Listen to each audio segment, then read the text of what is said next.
Hello, my friend. It is your brother Hampton from Hybrid Calisthenics indoors today. If you know my content, you know I'm usually outside in nature, but it's cold and rainy today, and I really wanted to do this video for you on gaining weight. Now, losing weight is obviously one of the biggest topics in fitness, arguably the largest, alongside possibly gaining muscle and getting stronger. But gaining weight is still a fairly common issue, so don't feel alone. Don't feel embarrassed if someone tells you they wish they had your problem of gaining weight, because a lot of people, myself included at one point, they do struggle with putting on any kind of weight, be it muscle or fat. Now, diet is a big part of it, but a lot of times people misapply this. They overeat and they hurt themselves, just like with any other part of fitness. So, because this is such a big issue, it's such a critical issue for so many people, I think more so than a lot of people realize, I really do want to focus on the information. I'm going to sit down here, I'm going to do this podcast style. I'm going to focus on the audio and the information and organizing it a little bit more so than perhaps the visuals. I'll try to put in some helpful clips and some audio, but I really hope it can help you. So when it comes to gaining weight, diet plays a bigger role than exercise. Let's talk about it first. One of the most common things you'll hear, especially if you've been on this journey for a while and you've read articles and watched videos, is to eat more often. The idea is that having more meal times will allow you to put more calories into your body, getting that calorie surplus, and gaining weight. This is one of the first things that I tried. Like I said, it's always been a lot easier for me to lose weight than it has been for me to gain weight, and I've always been relatively lean, even if I was never directly underweight. So when I first started experimenting with putting on some weight and gaining some muscle, one of the things I tried, one of the rules I followed, was eating 3 meals a day plus a snack. And this did work, because I naturally skewed towards wanting to eat 2 meals a day, sometimes 1 meal a day. Eating that extra third meal plus a snack essentially meant that I ate even when I wasn't feeling hungry, and I started putting on more weight than I had in the past. By the way, if this is something you're gonna try, I highly recommend eating your meals like clockwork. Try to eat at around the same times every day. For example, if you want to eat breakfast at 9, lunch at 1, dinner at 5, and have a snack around 7, try to do that every single day, and your body will acclimate to that. If your body gets used to the routine of this, you may notice that you naturally start to feel hungrier around those times because it's used to eating at those times. This will help you. This didn't work out for me long term, largely because I think I didn't get used to the idea of eating at the same time every day. I have different schedules day to day, and I kind of thrived on eating at different times every day. So while I gained, like 10 or 15 pounds from this, eventually my progress petered off and I kind of plateaued at my weight. At this point, it meant that even though I was eating that 4 times a day, I wasn't getting enough food overall to gain weight. I wasn't getting that caloric surplus. Let me talk about that really quick.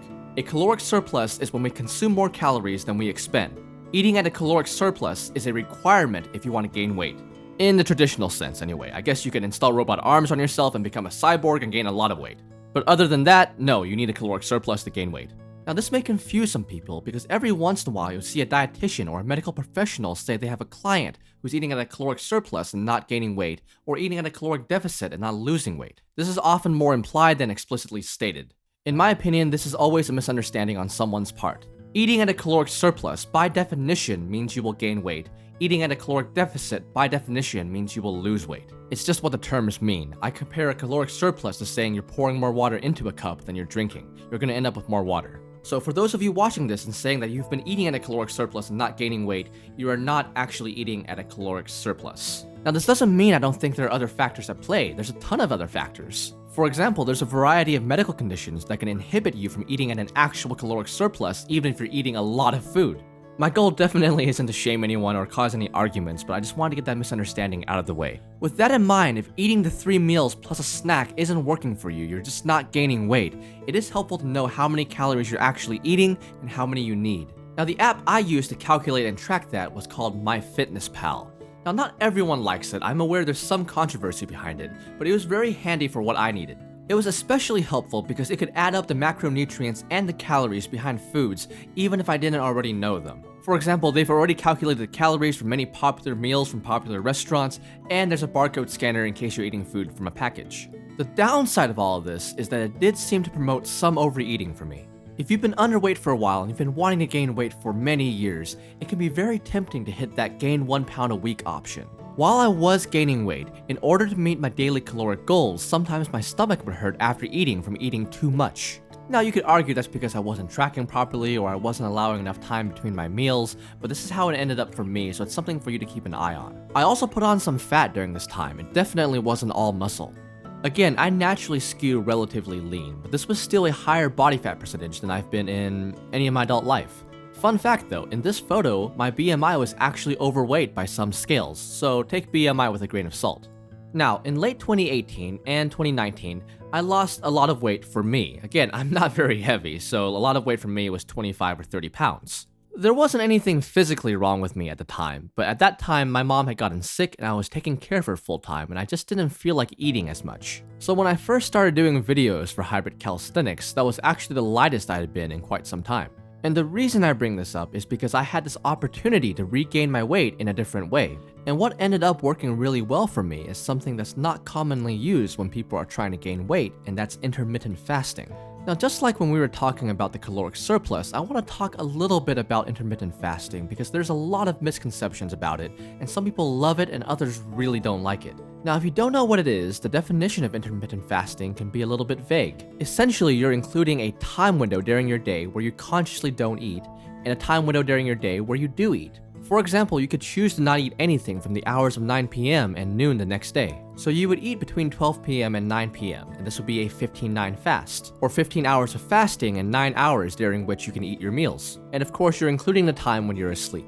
For me, probably the most important thing that I can mention is that while we call this intermittent fasting, some people, including me, naturally want to eat this way. We naturally eat at a 15-9 or 16-8 window. So when I say I did intermittent fasting to gain weight, what actually happened was I just ate at the times when I felt hungry. So I ate 2 meals a day, and while I didn't get quite as many calories from this as eating 3 meals a day plus a snack, I enjoyed my meals a lot more and I enjoyed my life a lot more because I was hungry when I ate.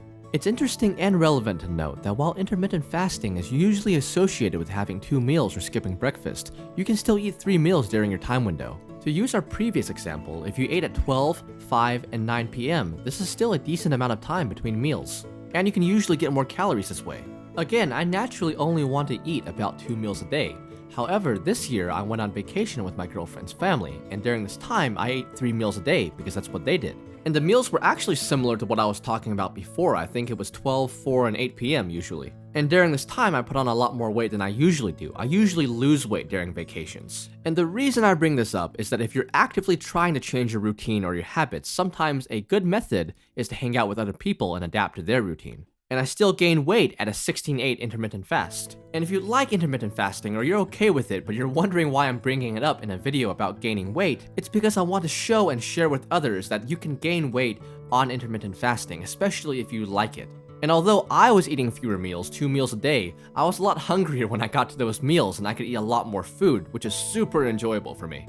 So I know we sometimes hear that intermittent fasting is starving yourself, and you can starve yourself on intermittent fasting or otherwise. It is possible and not difficult to gain weight on intermittent fasting, and again, it was a lot more enjoyable for me, and I eat a lot more food than the average person, so I'm not starving myself. But whether or not you like or choose to do intermittent fasting, something that can greatly benefit anyone trying to gain weight is recognizing and using nutrient-dense foods. These are foods that allow you to get a lot of calories, a lot of nutrients very quickly. Now there's a long list of these that you can look up and choose your favorites by searching nutrient-dense foods, but some of my favorites are yogurt, especially Greek yogurt, avocados, nuts, in particular macadamias, pecans, and almonds. Eggs are great, whether hard-boiled, scrambled, or otherwise, beans, and fatty meats. If you like beef, it's great. One caveat though, one warning. There are some foods that are high in calories and allow you to put on a lot of weight very quickly, but you should still avoid if they're not good for you. You should not fall into the trap of eating junk food just to put on weight, eating lots of donuts or lots of pizza and getting lots of junk inside your body just so you can put on some weight. Believe me, it is much more worthwhile to eat healthy foods and put on weight through that. There are a lot of reasons for this. I won't list all of them, but a lot of junk food, a lot of fast food has been linked to increased cancer risk. And if that's not something that bothers you, if you're someone who wants to live for the now, so to speak, then keep in mind that a lot of these foods are heavy in sugar. You will put on a lot of body fat for that. And the higher body fat percentage you are, the harder it is for you to put on muscle. So if your goal is to eat a lot of donuts and put on a lot of weight and then try to turn that fat into muscle, it's not going to work that way. It's a lot easier to just eat healthy from the beginning. Now, as for exercise, of course it plays an important role in how we want to put on weight. If we only eat a lot of food and we never exercise, of course most of the weight we put on will be fat, regardless of what foods we're eating. In particular, I recommend lifting heavy if you want to gain some muscle. You don't necessarily need dumbbells or barbells for this. You can use progressive calisthenics to find an exercise that suits your skill level. For example, you can build up from regular push-ups to one-arm push-ups. As a very general rule, I find that exercises you can do between 5 and 15 times work well for muscle building. Don't try to progress too quickly or lift too heavy and hurt yourself, because downtime and rehabilitation time is time you could have spent training and getting better. If you want a free bodyweight routine that you can do at home, I have my personal one on my website, hybridcalisthenics.com/routine. It should be suitable for any fitness level. Again, it works for me, but it's free, so take what you need and add on stuff if you want. In terms of just gaining weight and gaining muscle, I would focus a lot on large compound movements, pull-ups, dips, and squats, for example. These work the larger muscles of your body, which usually have more potential for growth. Pull-ups and dips work your lats, which are the largest muscles in your torso. They're so big they make everything else in your upper body look small. Yes, including your pecs. We're usually stronger in our base, our lower body, and squats really help develop the large, strong muscles in your legs. And your butt too, yes. And those are my views on the subject. Just like with any other part of fitness that I talk about, don't do anything that hurts yourself. Take your time, take it slow. Gaining weight is great. Gaining weight intuitively and naturally is even better, and your body will thank you. Thank you so much for watching. I hope this can help you. Have a beautiful day.